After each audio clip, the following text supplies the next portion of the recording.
What's happening, everybody? Welcome to the second episode of the day, second episode du jour here on Old Man Squad Fantasy Basketball. This is a mock draft recap episode with an old buddy of mine I haven't done a show with in, like less than a week, actually, but not on this feed. This feed, it's never existed because this is a new feed from 2 months ago. But I think everybody knows what I'm talking about here, and I'm going to bring him in hyper fast. My good buddy, the great Adam King, known colloquially as Kingy. You can see it on your screen on YouTube. Adam King 91 on the socials. What's up, dude? It's been a little bit on the old Dan Vespers feed. What's going on, man? It has been a while. Good to be back on the show. I mean, you know what's going on. It's fantasy. Well, is it fantasy season? I think it is for us anyway. For the weirdos. Yeah. Yeah. A scant 2 months and 3 days away from the start of the season. Yep. It's kind of nice, actually, that the countdown is like, I don't know, the end of the... For me, the countdown is like the end of the second round of the playoffs, because then the games start happening really infrequently. And you got free agency in there, and that spices it up for a little bit. And you got the draft in there. But that window between, it's probably like mid-May and when leagues open. So it's like 2.5 to 3 months. That's kind of the off season. I mean, we're going to power through. We're going to do fantasy stuff in there, but those are the dog days. But they're over now. We got leagues will be open. I mean, Fantrax leagues are open already. Yahoo will be opening all of their stuff in 3 days. That'll be later this week. Mocks are open. You can start regular league drafting if you want to be a total lunatic and, have at it. But what's going on, man? How you been? What are you working on these days? I mean, I actually haven't dropped the news of your latest show, but you got a few shows cooking. Yeah, plenty of shows. Don't know how I'm going to fit them in, but in my mind, it was a good idea at the time.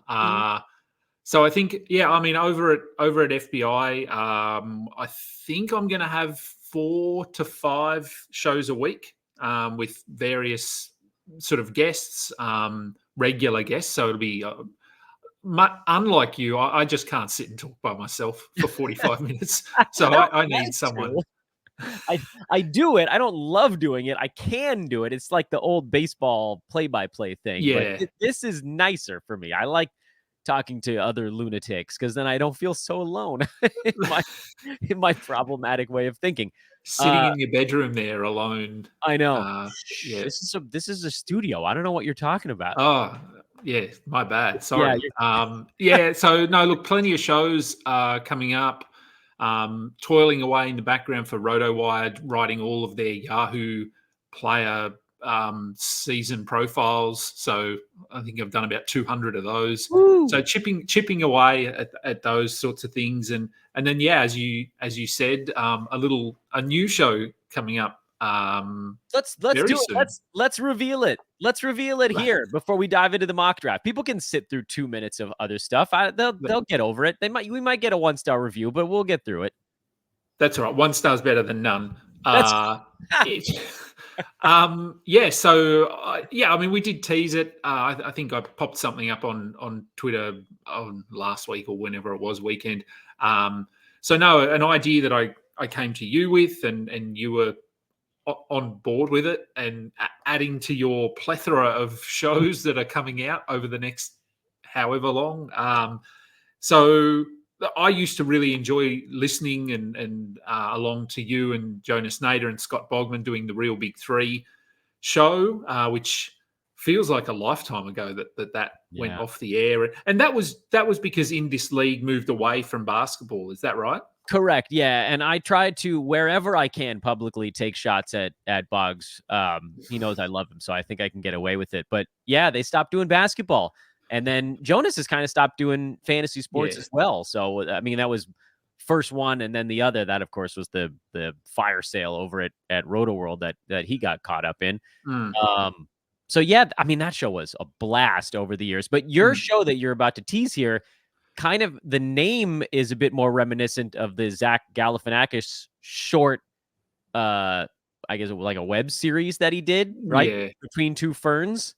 Yep. Yeah. So I know a lot of Dans in the fantasy industry. So I thought, and this was an idea I had I want to say a year ago. So the show will be between two Dans, and there's enough Dans so that I can cycle through. I don't have to have the same two. So there's yourself, Dan Titus, and Dan Palio from Yeah. Rotoballer. There's also DMAC, so Dan, who is NBA Fantasy Bible. So he is a fourth Dan option, and I had spoken to him. The lining up the times is tricky with him because he's here in Australia, but he's on the West Coast.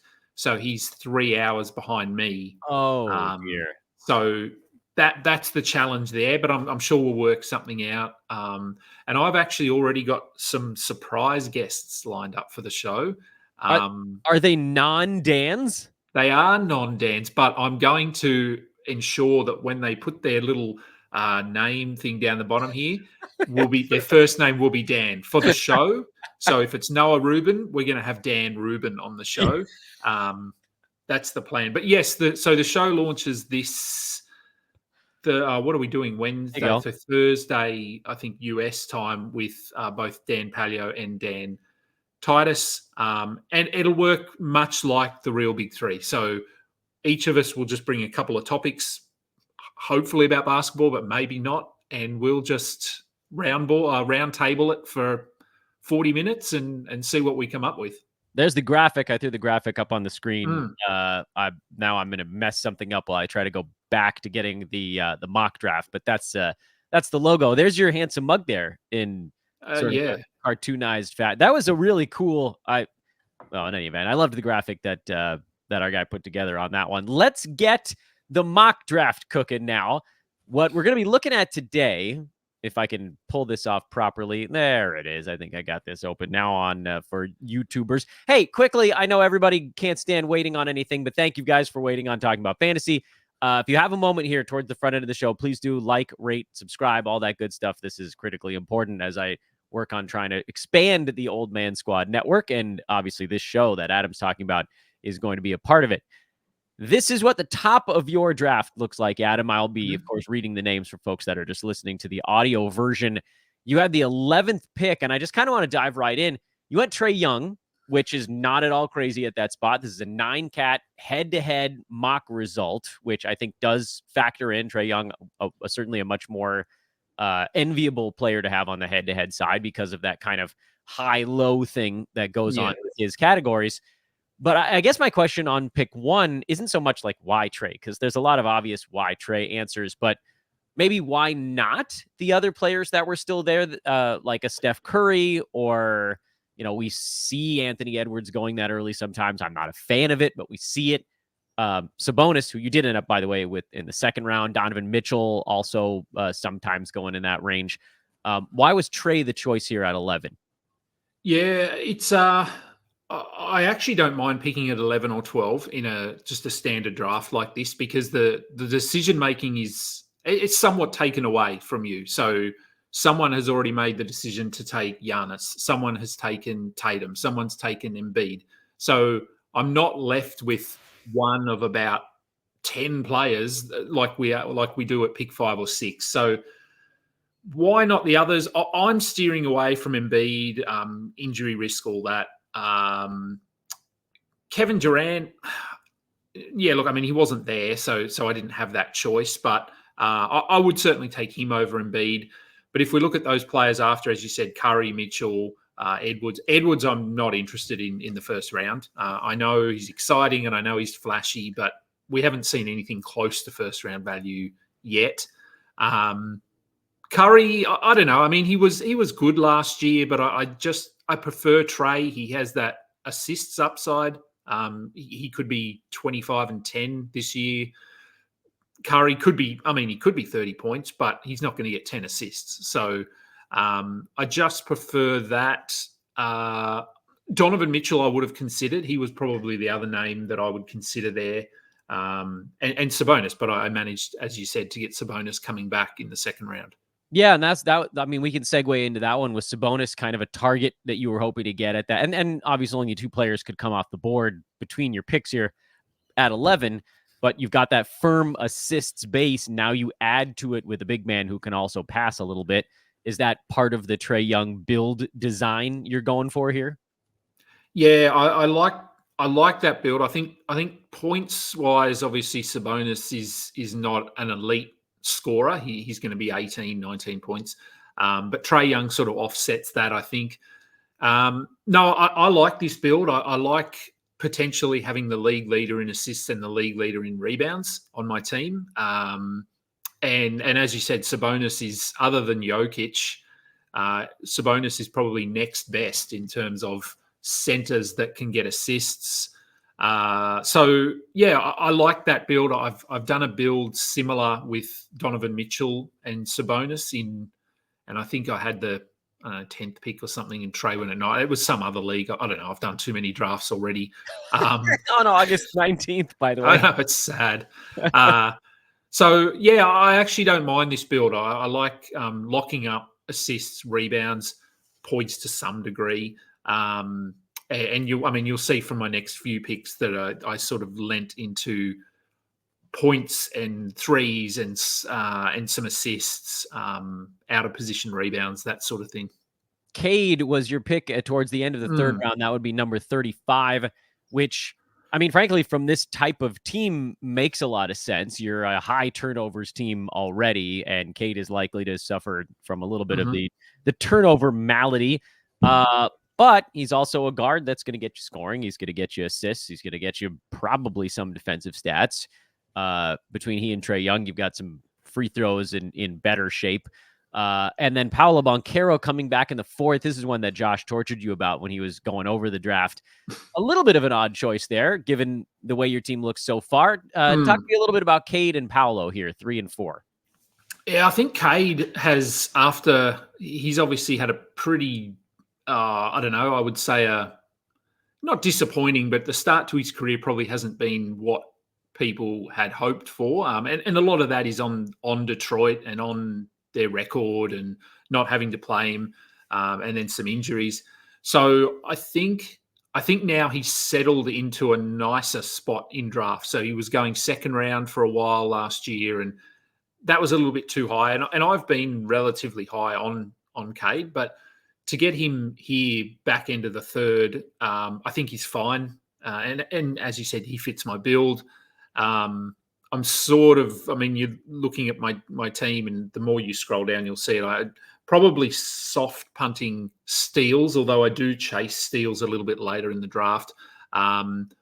So I just thought Cade was a really good fit. I like what Detroit have done this offseason, finally. I think they haven't regressed, which is a win for Detroit. New coach, your favorite Tobias Harris coming in. So I like the direction that they're going in, and I'm hoping that will mean that Cade plays 65, 70 games this season. Paolo, yeah, I've never rostered him before. I like his trajectory. I think he's headed in the right direction. I think Orlando are headed in the right direction. I'm sort of banking on probably an uptick in free throws here. That's been a bit of a downfall for him. But other than that, I don't mind it. I think he gets rebounds. Orlando don't really have a point guard. It's sort of an elite traditional point guard. It's sort of by committee. So I think Paolo, Franz Wagner, Jalen Suggs, they'll all have their nights where they get 8 or 9 assists, and then other nights where they get 2 or 3. So I think Banchero, come end of the season, he probably averages 5 assists maybe, and then some, again, decent rebounds from a wing position. So yeah, this was sort of a fun pick as well. I wanted to have him on a team. I thought it would be fun. Fair enough. Were there other players you were considering in this range besides the guys you took? Yeah, look, I would have considered Jalen Williams, who went the pick before. And if I sort of look further down, Jalen Johnson, who I think we're all sort of curious to see where he lands this season. I did consider him, and he went, 4 picks after me. Desmond Bane is probably pretty safe in this range as well. They were probably some names I was looking at, but again, yeah, I was happy to get Banchero, though. I wasn't sort of he wasn't a fifth option that I just took because no one else was there. I was excited to get him. Emmanuel quickly at 59. I want to pause on him for a little bit because he's turning into a little bit of a polarizing player. Not that people think he's going to be really good and some thinks he's going to be bad. The question on quickly right now seems to be whether or not he has a chance to get anywhere near where he was down the stretch for Toronto last year. So, I mean, really interesting player, and again, fits what you're doing with this build, leaning pretty hard into it. How high can he go, I guess is my question. Again, talking to Adam King at Adam King 91. How high can quickly go? Well, yeah, I mean, as you said, down the stretch, can he repeat that? I don't know. I mean, he was top 20 over the last 2 weeks. I'm just looking at the Basketball Monster 9-cat ranks here. Over the last 2 months, he was top 30, top 50 over the last month. So where does he settle? I mean, part of it is where do Toronto settle in terms of their record? Because there's a chance that they're just bundled out of postseason contention early, and maybe we see some resting or injuries, whatever. So I think his ceiling is probably third round. I think he could be third round if everything goes to plan. And so you're pretty excited to get him here then. I was actually, yeah. And I think from memory there was a bit of chat. I think so too. Yeah, I can't think of. I know there were a few people that were sort of a bit annoyed that I took him there because they wanted him. So I think his floor is probably top 60, top 70, and I got him at, you said 59, was that right? Yeah. So I'm sort of drafting him at his floor or not far above his floor, with 1 to 2 rounds of value if he can maintain that trajectory. And they were a bit. The Raptors as a whole were a bit disrupted down the stretch with the RJ Barrett off-court stuff. So he was away for a while and then quickly was off for personal reasons as well. So I think just looking at how well he played with zero prep time, I mean, he came in and basically hit the ground running in Toronto. He's now had a full off season with them. Other than RJ Barrett, I'm assuming they've been on the court working together because Barrett's been off at the Olympics for a little bit. But yeah, I'm pretty excited to see what Quickly can do this year now that he doesn't have that sort of Tom Thibodeau specter hovering above him and limiting his minutes off the bench.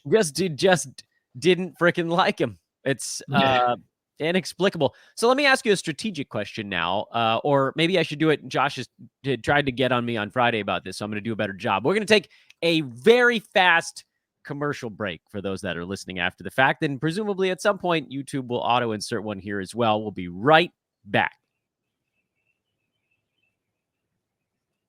Okay. Talking to Adam King at Adam King 91. I was going to say where you're of, but you're of a lot of places right now. FBI, RotoWire, Old Man School. There's like a lot of things. We're just going to call you Kingy. Strategically now, after these 5 picks, Trae Young, Domantas Sabonis, Cade Cunningham, Paolo Banchero, and Emmanuel Quickly, where do you feel like your team sits for 9-cat head-to-head? Because, well, first of all, you've got another pick coming up in a matter of seconds. You don't really have a ton of time to analyze what your team is or isn't here, maybe about a minute in this particular draft. So sliver. But where does it feel like this is where should you be going here? What's strong? What's weak? What are you looking to shore up? All that kind of stuff. So I think I'm good in points. I think I've drafted, other than Sabonis, in his borderline, I've probably drafted 4 players who could be upwards of 23, 24 points a game. Quickly's probably borderline there as well. So I think points are decent. I think threes are probably okay. Assists are fine because of basically everyone on my team gets assists.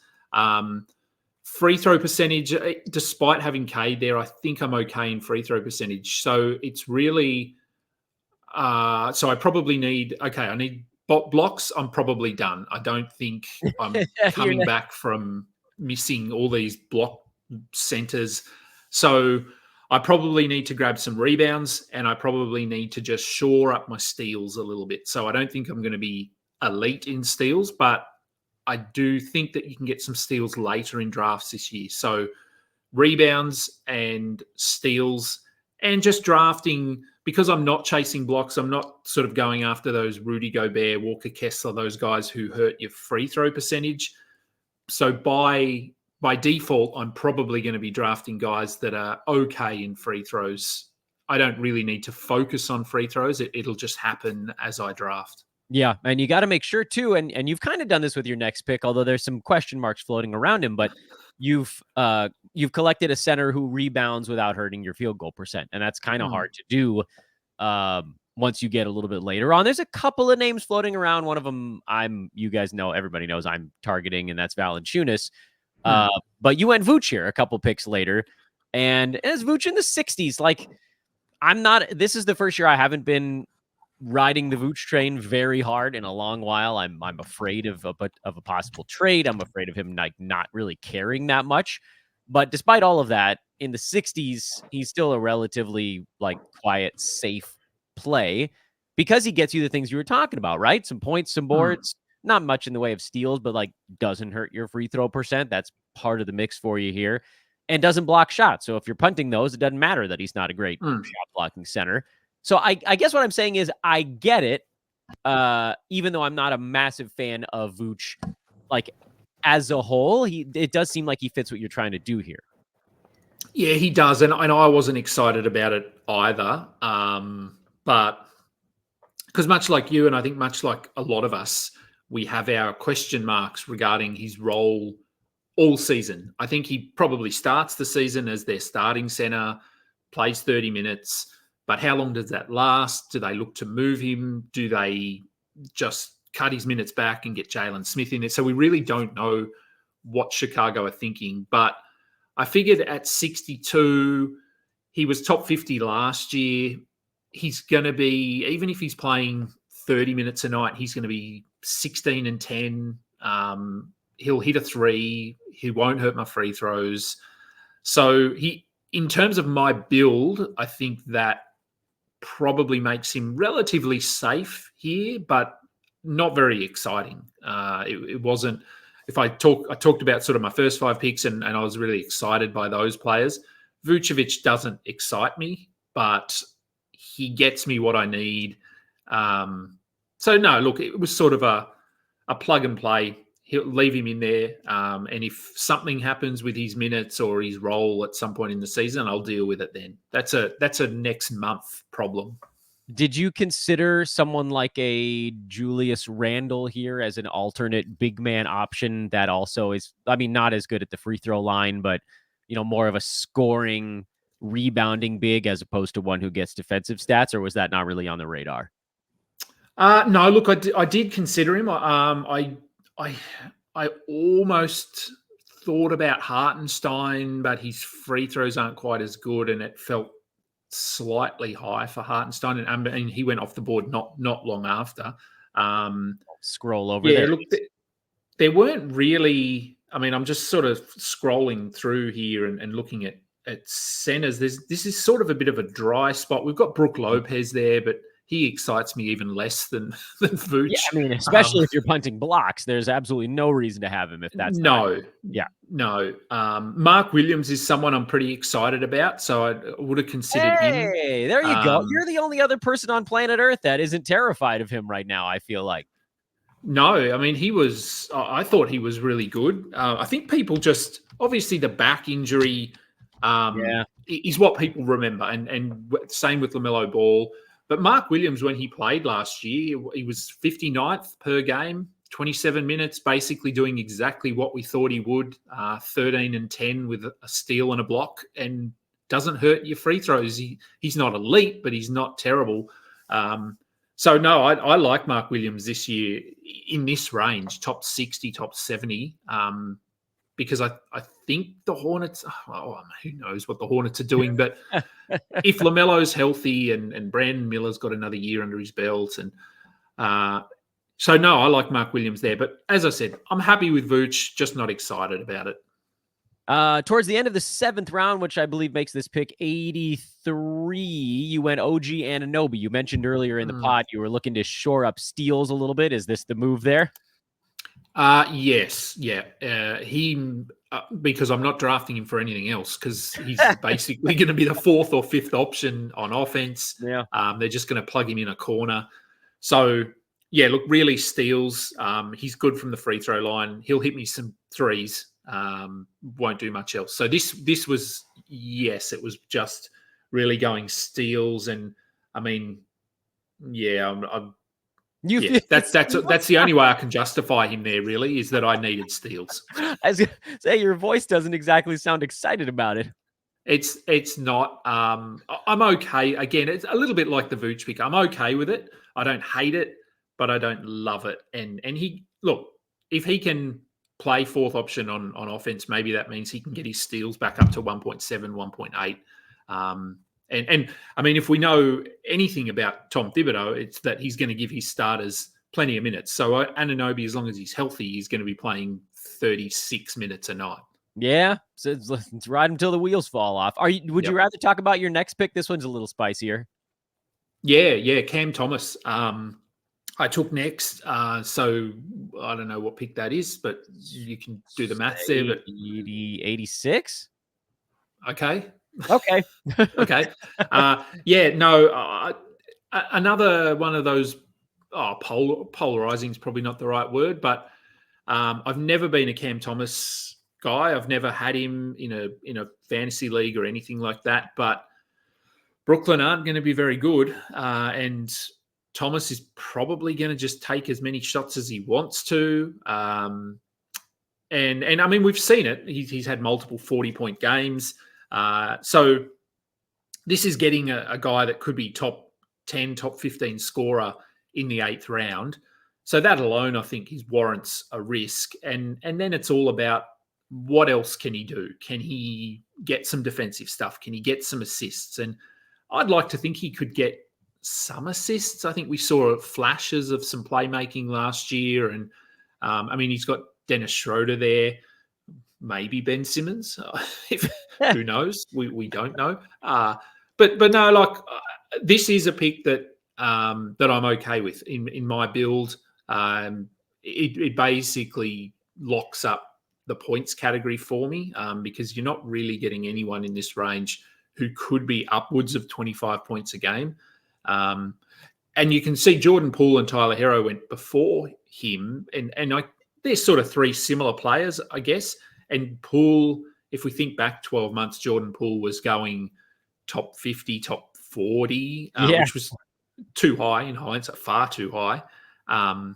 And I think that has helped Cam Thomas here, because I think if we hadn't had that experience with Jordan Poole, people might be going, well, I'm taking Cam Thomas top 50, but he's sliding.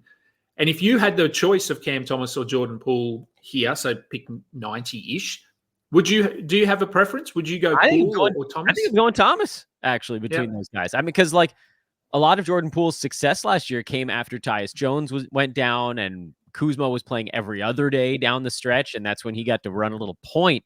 But they got Malcolm Brogdon in there to replace Tyus Jones. I don't know how long Brogdon's going to last, but I like Poole more this year than last year, so I should put that out there, make sure I'm clear on that front.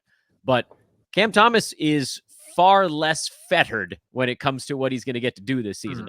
There's nothing standing in his way. We thought that might be the case with Poole last year, but it turns out there were a few things standing in his way. There is nothing standing in Cam Thomas's way.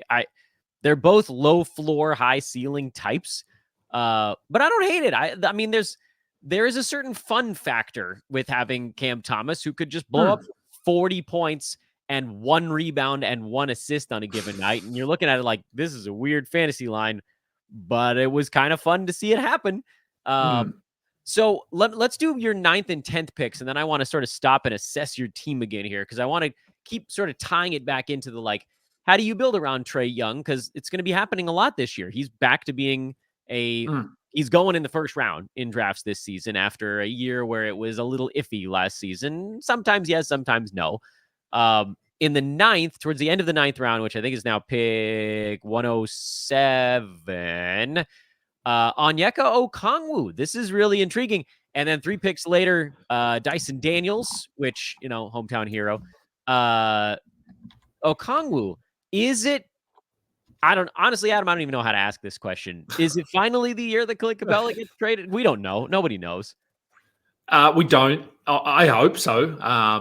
It's Look, I hope that given the fact they moved DeJounte, they've brought in Reece Shea, Dyson Daniels. On the surface, or from an onlooker's perspective, it does look like they're starting to think about what do we look like in 3 years. And common sense would tell you that Capella is not a part of that. So hopefully Okongwu has done his tenure as the backup, and he's going to move into that role of starting or playing starters minutes. He was 109th last year in 25 and a half minutes. Year before that, he was 75th. So his block numbers weirdly fell off a little bit last season. So, yeah, I sort of figure that last year was probably worst case scenario. I don't think he can be worse than what he was, and he was 109th. So I've sort of drafted him at his floor here. And as we know, he's got the upside to be top 60, top 50 if he's playing 30 minutes. So, yeah, I'm really happy getting him here because I don't think I'll regret it, and I could really love it if we find out that he is starting or playing the majority of those center minutes. What kind of projections do you see for Dyson Daniels? Well, I mean, outside of the fact that we know you've now gone with your sort of double dose on steals, this is your Anunoby wasn't enough. I need Dyson Daniels. But what else can he do? Yeah, look, I mean, I'm probably higher on him than No, most. I'm not trying to play devil's advocate. I really want to know. Yeah, I think until we know his role, it's a little bit hard to project because we don't know if he's going to start. We don't know if he's going to come off the bench. Again, from an onlooker's perspective, and I would have him starting alongside Trae because I think Bogdanovic is a really good sixth man. I think if that is the lineup they go with and the Hawks are competitive this year, I wouldn't be surprised to see Bogdanovic in the sixth man of the year discussion. Whether he gets it, I don't know, but he could come off the bench and score 16, 18 points, which is usually what they look for from a sixth man. That's usually who wins it. So I just think Dyson could complement Trae quite well. He can play off the ball as a spot-up shooter. I thought he looked better in the Olympics. He has the ability to get to the basket. Again, we saw that in the Olympics. And Olympics is very different to the NBA, but I just thought his offense he looked confident on offense, which I think for me is a big step. And Atlanta need to embrace that and allow him to build on that confidence. So I think that's probably a question mark is where does he fit in offensively? If he starts, he's probably the third, fourth option, fifth maybe. So not scoring. Maybe you have a lot of that already. I do have a lot of that. So look, I think best case he's probably 11 points a game, 10 points. I don't think he's going to be a high scorer, but Trae can also play off ball. So Dyson could handle the ball here a little bit. We saw very small glimpses of what he can do last year in New Orleans when CJ McCollum was out early in the season. He had some good assist games, and he averaged 1.4 steals, I want to say, in whatever his minutes were last year. So if he could get 1.8 steals, I think that's where his value will come from, his assists and steals. And then anything offensively is just a bonus. So, yeah, getting him here, this is probably as high as you need to go to get him. But I'm just excited to have him on my team. And I've actually met his brother. So I thought that was cool as well. I was on a plane. So his brother is Dash Daniels, and he is sort of projected NBA in a couple of years. And I sat next to him on a plane, and that was really cool. So that's awesome. Yeah, so that was fun. So no, this is a little bit of a homer pick, I think, here, but I like Daniels this year.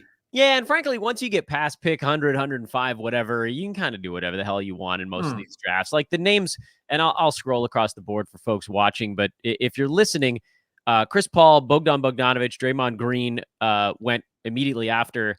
And then I don't want to say there's like a significant drop off, but like you get into some pretty big question marks after that. Mike Conley's a few picks later. He's relatively safe. Colin Sexton, a few picks after that. But like you're basically at Flyer Town after maybe 3 more picks behind you. So pick 110 is kind of like the last vestiges of, oh yeah, we know this guy's going to do stuff. And I know I said I was going to pivot back to sort of the Trae build, but I think we can probably just hit on your 4, what I would call kind of the late flyer types. Shaden Sharp was your 11th rounder. Ware out of Miami is your 12th rounder. Melton in the 13th. And then Markelle Fultz, is he still unsigned? I think Josh put in the chat room something like who he played for when you drafted him. Which nobody currently. Nobody currently. But it's not like if you could stash, it'd be different. I don't know if because he's sort of not applicable right now. I don't know if that's stashable, but I could see like, what if he ends up on a team that's actually going to give him another go at starters minutes? Walk me through your flyer picks. What are you hoping that these guys might do? What do you think the odds are that they can? Yeah, they are flyers. Sharp, still pretty unknown. He's been around, but he's been injured, and Portland are just a train wreck, so we don't know what his role will be, what his minutes will be. So this is sort of the definition of flyer. Let's see, because he could play 30 minutes, he could play 18. But I thought he looked pretty good last year.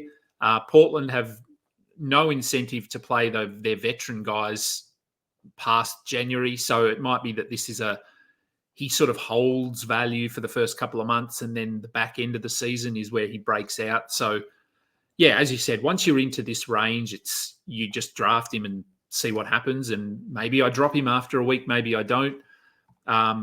Same with Kel'el Ware. I thought Summer League, he was really impressive. What's his role going to be? Is he going to start alongside Bam? Is he going to come off the bench and play 15 minutes?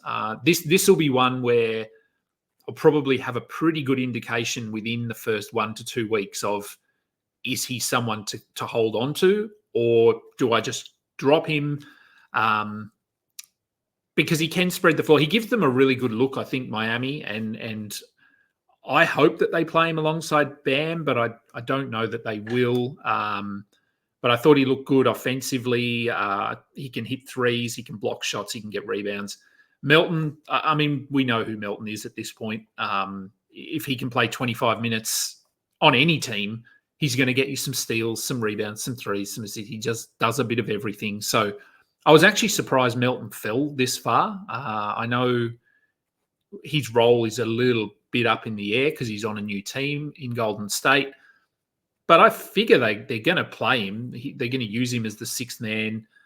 And then Fultz, yeah, I just like Fultz, and I had him sitting in my queue, and I actually wanted Clowney here. So Noah Clowney went the pick before, and so it was a bit of a panic pick as well, because I was really hoping that Clowney would fall to me, and he didn't. But, I mean, at this point, if Fultz isn't signed at the start of the season, I just drop him and I pick up someone off waivers. Are any of those last 4 picks related to your team build, or are they pretty much exclusively try to catch lightning in a bottle, guys? Look, I think Sharp is. I think Melton is. Where probably not, because I think his value will come from blocks.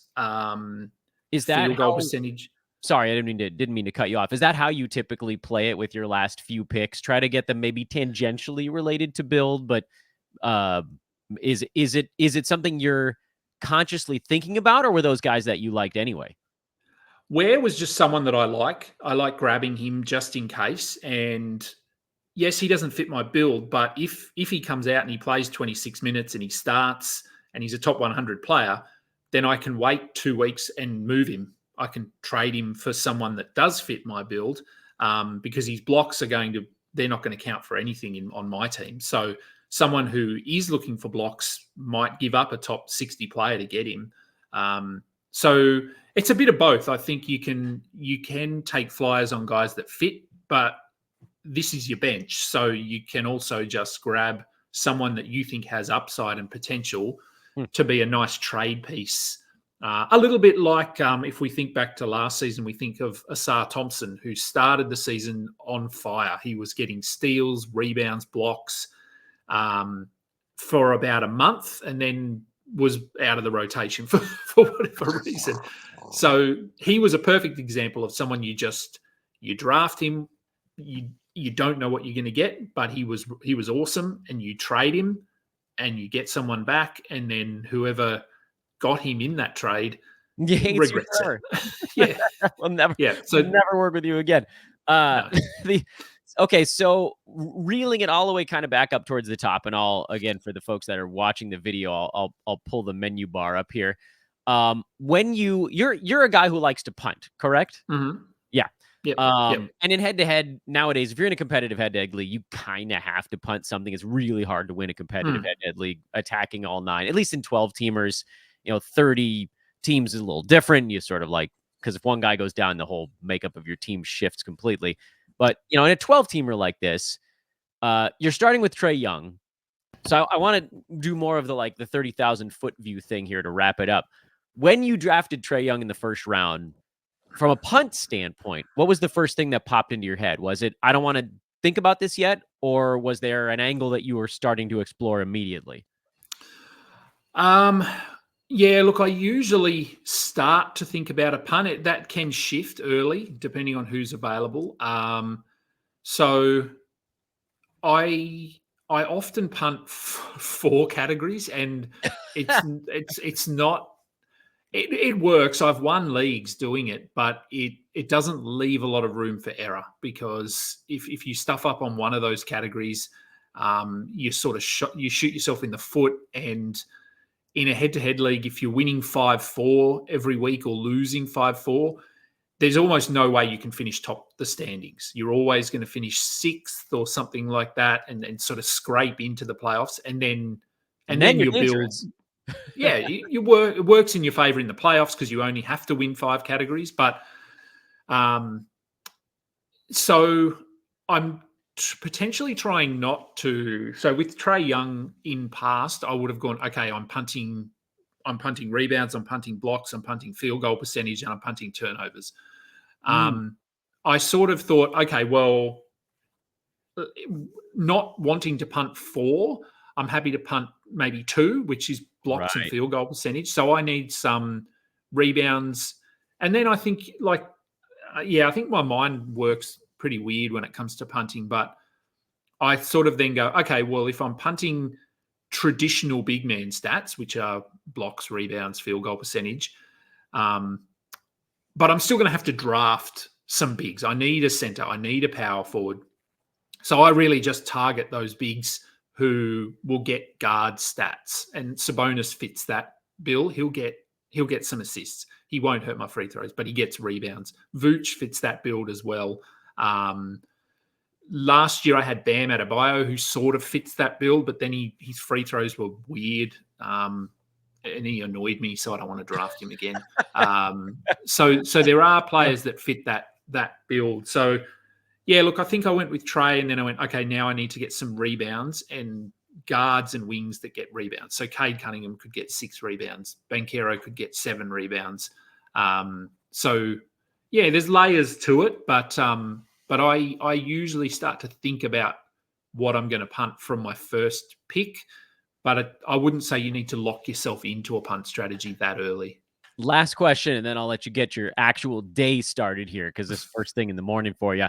If there was something you could have done differently during this draft, what do you think it might have been? I know, tough. I probably should have warned you that question was coming. No, that's all right. No, look, first 5 picks, happy with those. So I probably, as I said, maybe I would have taken Jalen Williams if he'd been available, because he will get those steals. So I probably missed out on some of those early steals guys. I could have taken DeJounte Murray over Cade Cunningham to get some steals, but fewer points. I like that. I liked your Cade pick there, for whatever that's worth. I do. I'm happy with the Cade pick, but if I'd wanted to lean into the steals a bit earlier, I might have gone to DeJounte, but I'm certainly happy with Cade. Sure. Yeah, the Vooch pick, as I said, was sort of necessity more than want. So I just took him because he fitted my build, and I needed those, as I said, those big men who can get guard kind of stats. And Vooch can get assists. They can run the offense through him a little bit. They tend not to as much anymore. But Anunoby, yeah, I don't know. That's probably the one pick that I really like. He's really this year, I think, going to be a one category player, not even two. And I know you talk about, when you have the Wemby Jokic discussion, you talk about players that sort of tick boxes in multiple categories where Jokic does, Wemby doesn't quite as much. Yeah, I know. But It's hair splitting, but yes. yeah, and so I think Anunoby, if you look at him in that context, probably only ticks one box this year, and that's steals and maybe threes. So I potentially could have gone someone who was slightly less upside in steals, but he's going to do other things like, I don't know, if I'm looking at, Trey Murphy, if he plays big minutes, there's actually not really any high steal. Caruso, I guess. Caruso, yeah. Probably, but similar to Anunoby, he's more of a just steals. He might get some assists and threes as well. But so no, look, overall, I'm pretty happy with my team. The Fultz pick was a bit of that was an error on my part, but That's silly. But no, look, other than that, I was okay with my team. All right.